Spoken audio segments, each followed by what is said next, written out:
Happy Leap Year Day. Today, February 29th, is a day added to our calendar to make sure our year is in sync with the astronomical year. Every 4 years, it prevents the calendar from drifting out of sync with the seasons. In the midst of our keeping time by calendar and seasons, we're given this extra day, a special inserted time to help us properly orient the seasons and times by which we mark our lives and the passage of time. I vividly recall a Franciscan priest, Father Regis Duffy, who lived among the brothers in community at St. Bonaventure University, where I went to college. He frequently celebrated Mass with the students. A skilled liturgist and very kind person, you could always count on him to begin the penitential rite or penitential act of the Mass with the same invitation. Won't you join me in looking over the week to see how we're spending God's time? God's time. It was Father Regis's way of reminding us that all the time we have in our lives truly belongs to God and not to us. Spiritually, every year, we're inserted into the season of Lent by the Church's calendar, always at different times in the Western or Latin Church, depending on when the full moon of spring falls, so we can mark the celebration of Easter. Unlike a leap year day, we never know precisely when Lent will begin, but it always seems to come precisely when we need it, by God's gift and grace to us. And this season invites us to do what Father Regis asked, to see how we are spending our lives and spending God's time. These days after Ash Wednesday and before the first Sunday of Lent give us a chance to step back and notice our priorities as we move into this holy season of deep attention to our relationship and reliance on God, as we seek to recommit ourselves to the gospel message and life. The readings for today's liturgy continue to help orient us with respect to how we're spending God's time.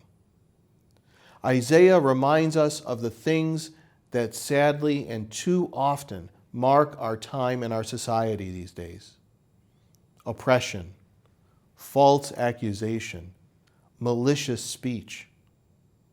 The prophet invites us away from those things. Instead, we should give bread to the hungry.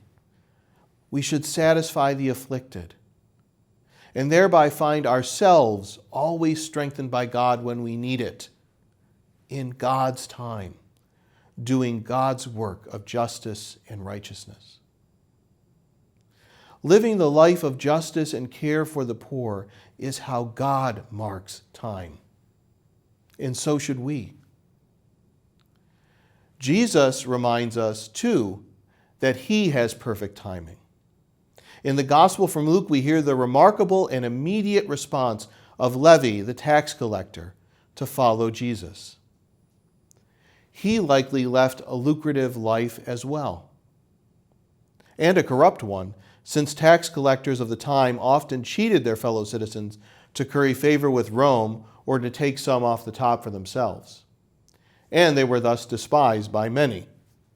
It's not without reason a common phrase to refer to unscrupulous or dangerous people in biblical times was tax collectors and sinners. Most people don't want anything to do with tax collectors, but not Jesus. He brings him into the inner circle of his disciples. The Pharisees, who ironically were a lay reform movement in Jesus' time, can't quite understand Jesus' divine timing. Why does he eat with these tax collectors and sinners? Maybe you hear echoes of how some in our society refer to those they don't like in the Pharisees' question. These lowlifes, these expendables, these outsiders, thugs, drug addicts. Jesus, however, knows what time it is. It is time for healing, for reconciliation, for mercy, and for justice. The time for repentance and a second chance.